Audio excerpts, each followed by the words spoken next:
오늘 누가복음 15장은 잘 아시는 비유 이야기입니다.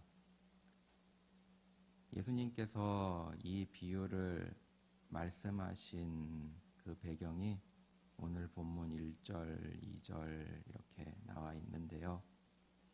보시면 알겠지만은 예수님께로 나아온 무리들이 있었습니다.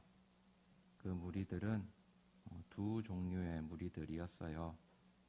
한 종류는 세리를 비롯한 죄인들이 예수님께 나아왔고요. 그리고 다른 한 무리는 바리새인과 서기관들이 또 예수님께 나아온 것입니다. 그런데 예수님께서는 이 세리들을 비롯한 죄인들과 함께 먹고 마시는 것이었습니다. 이 먹고 마시는 자리에 함께 있다라는 것은 그들과 이렇게 동질 아니면은 동류의 그러한 사람들이라는 의미를 포함하고 있습니다. 우리도 마찬가지 아니었습니까? 우리나라에서도 조선시대나 그럴 때 보면은 사대부 양반들이 종이나 노비들하고 식사는 절대 안 했습니다. 왜 그랬죠?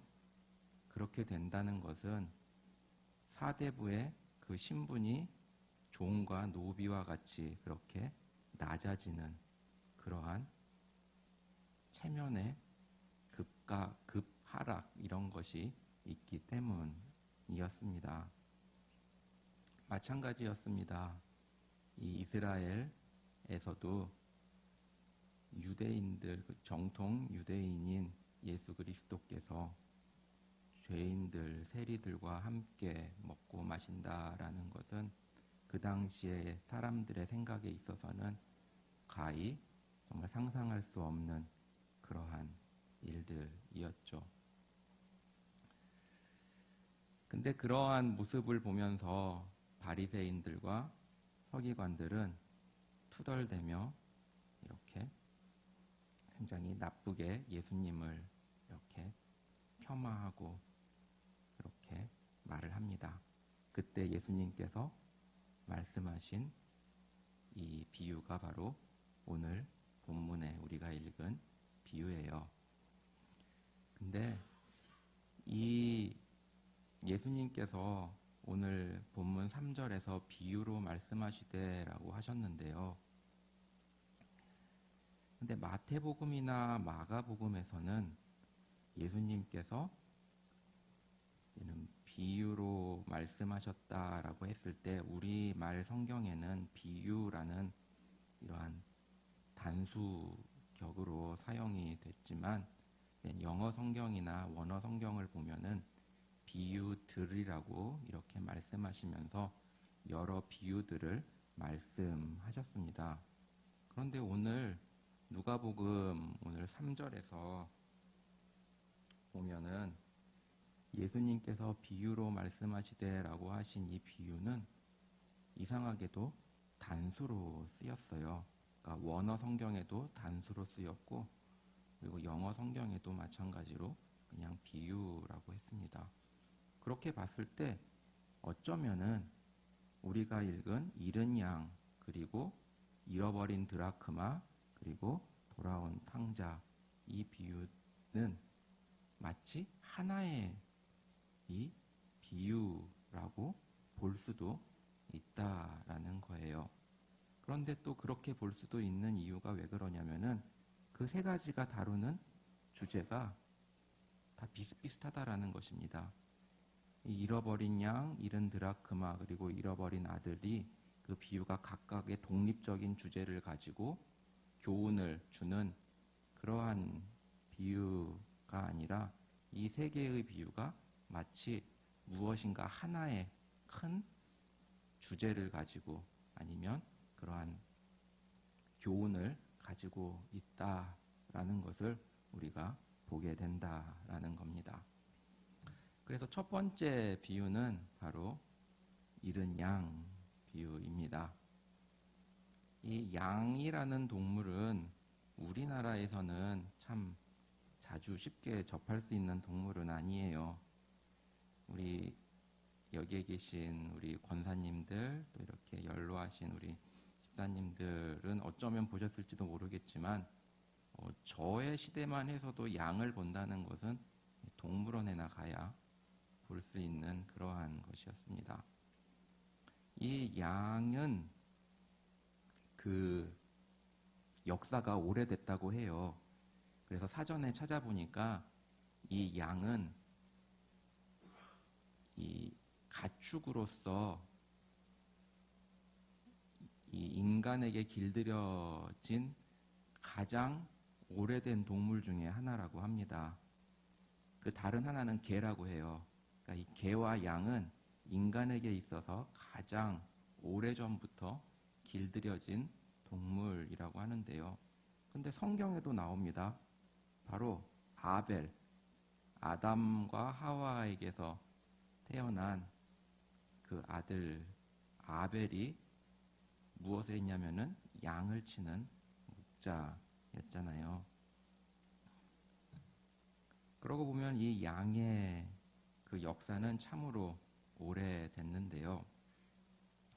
근데 오늘 이 본문에서 이 예수님께서 이제 말하기를 너희 중에 이제 가정을 해봐라. 너희 중에 양 100마리가 있는데 한 마리가 없어졌다면, 한 마리를 잃어버렸다면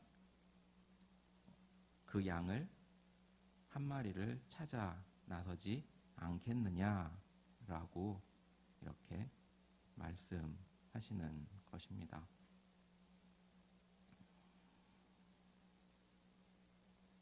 지난번에도 이렇게 말씀하셨겠지만 이스라엘 이 사람들에게 있어서 이 사람들은 가축에게 관대했다고 해요.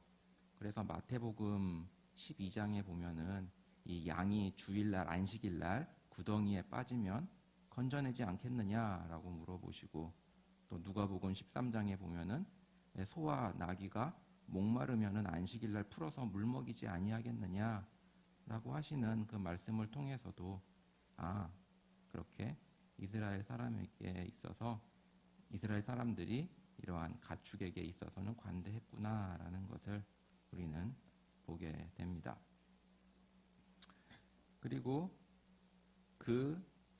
이제는 목자가 양을 잃었는데 그 양을 이제는 찾으면 이제는 그 양을 이렇게 둘러매고 와서 이제는 이웃들과 함께 기뻐한다라고 이제는 말하고 있습니다. 그 다음으로 이제는 말씀하신 것이 드라크마예요. 그래서 이번에는 한 여인이 잃어버린 한 드라크마를 찾는 이 비유를 또 말씀하십니다. 이 드라크마는 성경에서 딱 두 곳에 나옵니다. 한 곳은 바로 오늘 본문 누가복음 15장이고요. 또 한 곳은 느헤미야 7장에 나옵니다. 근데 거기서 우리말 성경에는 이 다릭이라는 화폐 단위로 나와요.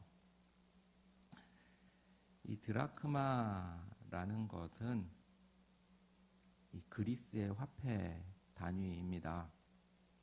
이 성경에 보면은 이 데나리가 있고요. 데나리우스라고도 합니다. 그리고 드라크마가 있고 세겔이라는 화폐 단위가 나옵니다. 앞서 말씀드렸듯이 드라크마는 그리스의 화폐 단위예요. 그리고 데나리는 로마의 화폐 단위입니다. 그리고 세겔이라는 것은 중근동의 화폐 단위로서 이스라엘에서 이스라엘이 중근동 지방이기 때문에 이스라엘에서 이렇게 사용되는 화폐 단위이기도 해요. 근데 이 드라크마와 데나리는 이 어느 정도의 가치냐면은 특별한 기술이 없는 일용직 노동자의 하루 품삯이 바로 이 한 데나리온 또는 한 드라크마입니다. 그리고 세겔은 이제는 4분의 1 세겔이 한 드라크마 또는 한 데나리라고 해요. 그러니까는 네 데나리온 아니면 네 드라크마가 한 세겔의 가치가 있는 것입니다. 그러니까 세겔이 좀 액수가 큰 거죠. 여하튼 이 여인이 한 드라크마를 잃어버렸습니다. 그녀에게는 10개가 있었어요. 그런데 그 중에 하나가 없어졌습니다. 우리는 이제 계산이 되죠. 그럼 한 드라크마의 가치는 대충 5만 원 정도 되겠구나, 아니면 5만 원에서 그 언저리가 되겠구나 라는 생각을 하게 될 수 있을 것입니다. 우리 성도님들께서는 무엇인가를 잃어버렸을 때 열심히 찾아본 기억이 있으실 거예요. 근데 주로 어떤 거를 잃어버렸을 때 열심히 찾게 되나요? 사실 잃어버려도 찾지 않는 게 있고 찾는 게 있습니다. 이렇게 생각하기에 보잘것없는 것이면은 잘 찾지 않죠. 하지만 그것이 자기에게 있어서 꼭 필요하고 중요한 것일 때는 샅샅이 찾습니다. 저 같은 경우에는 이 손목시계 이 건전지를 교환할 때 이렇게 그거 좀 아껴보겠다고 집에서 갈 때 나사 풀다가 나사가 떨어진 적이 있어요. 책상 위에서. 그러면은 그 나사를 찾기 위해서 후레쉬를 켜고 그리고 손바닥으로 다 바닥을 쓸면서 찾아본 경험이 있습니다. 아마 우리 성도님들 가운데서도 그러한 비슷한 경험을 해보신 적이 있을 거예요. 그렇게 중요한 것이 되면은 이제는 샅샅이 찾는 것이죠. 그러면서 이제는 그 여인이 결국 찾습니다. 그리고 나서 이제는 기뻐하며 사람들을 불러서 이제는 기뻐하자라고 말을 합니다.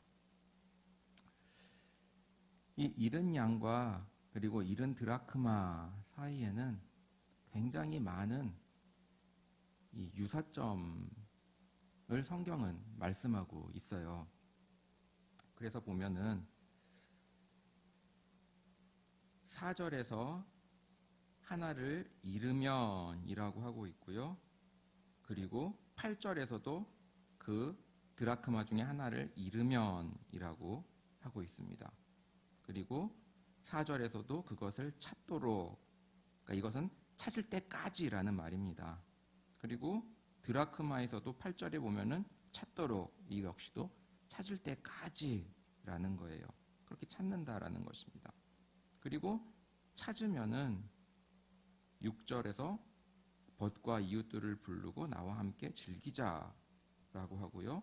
마찬가지로 드라크마를 찾았을 때도 여인은 벗과 이웃을 불러 모으고 나와 함께 즐기자라고 합니다. 그런데 이것에 공통적으로 나오는 결론이 7절과 10절이에요. 7절에서 보면은 이와 같이 죄인 하나가 회개하면 하늘에서는 회개할 것 없는 의인 99을 인하여 기뻐하는 것보다 더하리라. 10절에서도 이와 같이 죄인 하나가 회개하면 하나님의 사자들 앞에서 기쁨이 되느니라 라고 말씀을 하고 있다라는 것입니다. 그 다음에 이제는 예수님께서는 이 탕자의 이야기를 하십니다. 여기서 우리는 탕자의 이야기가 이 탕자가 어떻게 아버지를 떠나고 그리고 돌아오는지에 대해서 우리는 오늘 본문을 통해 보았는데요.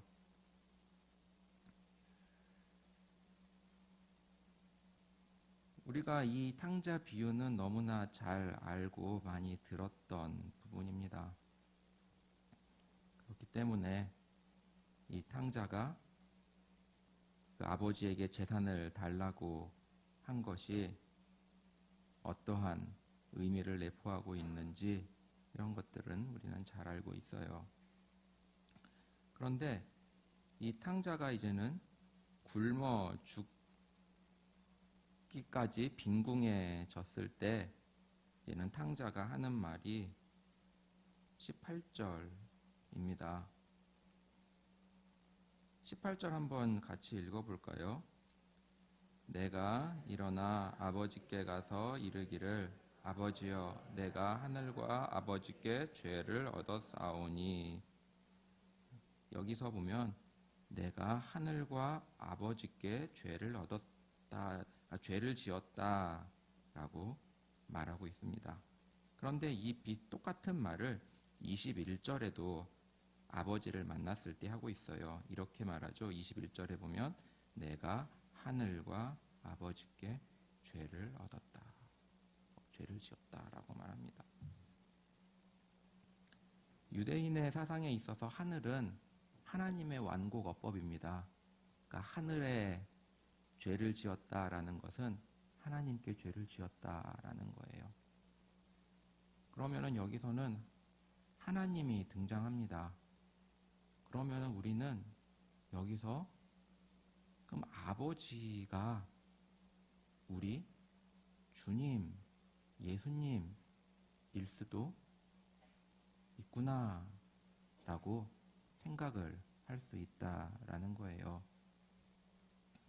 즉 오늘 이 잃어버린 양 그리고 잃은 동전 그리고 잃은 탕자인데 여기서 우리는 예수님의 그 마음을 보게 된다라는 것입니다. 즉 무엇이냐면은 우리 주님께서는 그 잃어버린 자들을 언제까지 찾으시냐면은 찾을 때까지 찾는다라는 것을 말씀하는데요. 근데 그와 동시에 아버지가 이 탕자를 기다렸던 것처럼 또한 기다리신다라는 것을 또한 볼 수 있습니다. 100마리의 양 가운데 양 하나를 잃어버렸습니다. 양은 양을 찾지 않습니다. 누가 찾죠? 목자가 찾습니다. 10드라크마가인데 하나를 잃어버렸습니다. 동전은 동전을 찾지 않습니다. 누가 찾죠? 주인이 찾습니다. 양은 동물이고 동전은 무생물입니다. 그때 주인이 찾아 나섰습니다. 반면 탕자는 인간입니다. 스스로 생각할 수 있고 판단할 수 있고 자유의지가 있는 인간이에요. 그런데 그 탕자가 떠났습니다. 그런데 그때 우리 이 아버지는 그 탕자를 그냥 묶어놓고 못 떠나게 하는 것이 아니라 그대로 떠나게 놓아둡니다. 그런데 기다렸습니다. 언제까지요? 아들이 돌아올 때까지 기다렸습니다. 그래서 우리는 이 15장 이 비유를 통해서 볼 수 있는 우리 주님의 두 가지 마음을, 두 가지의 그러한 모습을 볼 수 있는 거예요. 기다리시는 마음, 그리고 찾아 나서는, 언제까지? 찾을 때까지 찾는 그 두 사랑의 마음을 보게 된다라는 것입니다. 양이나 동전은 제발로 돌아오지 못합니다. 주인이 찾을 때까지 주인이 찾아야 찾게 되는 것입니다. 사실 회개라는 것은 이 구원에 이르는 회개라는 것은 우리에게 달려있는 게 아닙니다. 왜냐하면 에베소서 2장에서 보았듯이 우리는 죄와 허물로 죽었던 자들입니다. 죽은 자들이 어떻게 벌떡 일어나서 잘못했습니다라고 돌아갈 수 있겠습니까? 절대 못하죠. 그 죽은 자들을, 죽은 것을 찾는 것은 바로 주인이 하는 것입니다. 그리고 어떻게 하죠? 살리죠. 우리도 원래 그와 같이 죄와 허물로 죽었던 자들이었습니다. 우리 스스로의 힘으로는 절대로 하나님께 갈 수가 없었던 자들이었습니다. 근데 우리 하나님께서 우리를 살리시고 그리고 우리를 그의 것으로 삼아 주셨다라는 것입니다. 근데 그의 것이 되었습니다. 우리는. 그런데 또 어떤 일을 하냐면 우리는 탕자처럼 아버지의 품에서 떠나가는 것입니다. 자신의 정욕을 쫓아 자신의 만족을 위해 떠나간다는 것이죠. 그럴 때 주님은 기다리십니다. 언제까지? 우리가 돌아올 때까지.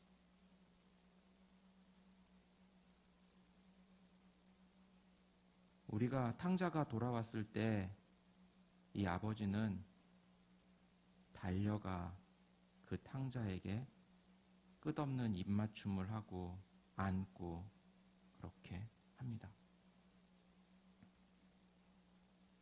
다시 2절로 가보면 예수님이 죄인들과 세리들하고 식사를 같이 합니다. 죄인과 어울린다라는 것은 곧 죄인이 되는 그러한 것으로 받아들여집니다. 부정한 것이 깨끗한 것에 닿으면 그 깨끗한 것이 부정해지는 것처럼 말이죠. 그런데 예수님이 세리들과 죄인들과 함께 식사를 했다고 예수님이 더러워졌을까요? 아니죠. 오히려 죄인들과 세리들이 예수님으로 말미암아 하나님의 자녀로 돌아오는 그러한 거룩의 역사를 만든 것입니다. 마찬가지입니다. 탕자, 완전히 거지가 되어버린, 그리고 정말 몰골이 처참해진 그러한 탕자가 돌아왔을 때 아버지는 그를 껴안고 입맞춤을 하면 그 아버지가 그 탕자처럼 거지가 되는 걸까요? 그렇지 않죠. 탕자의 신분이 아들의 신분으로 바뀌는 것을 우리는 보게 됩니다. 그것이 바로 우리 주님의 회복시키는 그리고 온전케 하시는 주님의 권능이요 능력이신다라는 것입니다.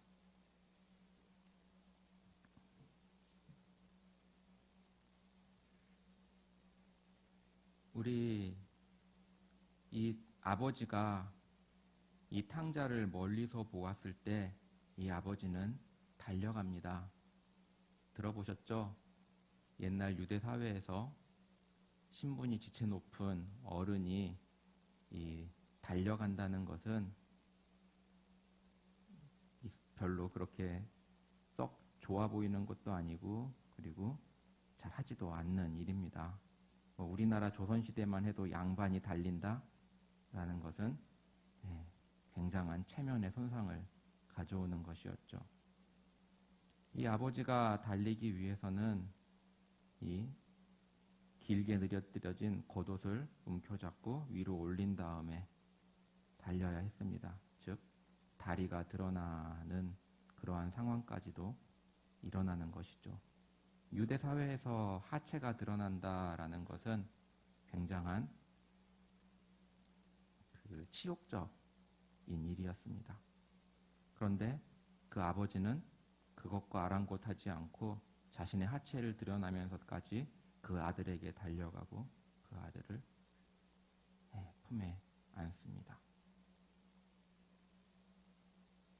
근데 여기서 또 우리는 이 아버지의 모습에서 우리 주님의 그 사랑과 그 모습을 볼 수 있어요. 이 십자가 사건이 바로 그것입니다. 우리를 살리기 위해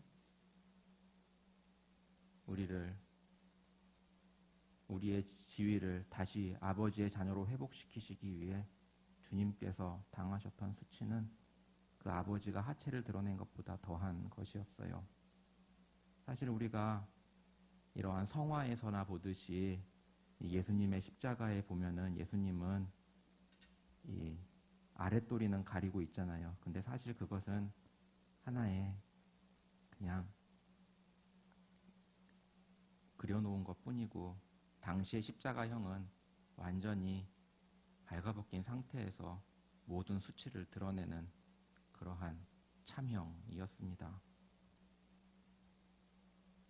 우리 주님께서 로마 병정이 그 속옷을 다 가져갔다는 것, 그것이 바로 완전히 예수님이 그냥 알몸 몽뚱아리 그 상태로 십자가에 못 박혀졌다라는 거예요.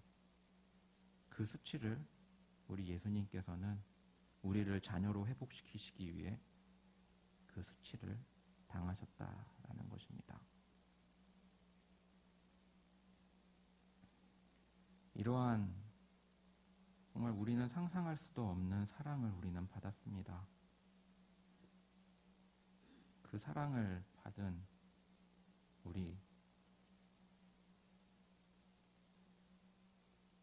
그 사랑에 우리는 또한 지금도 살고 있습니다.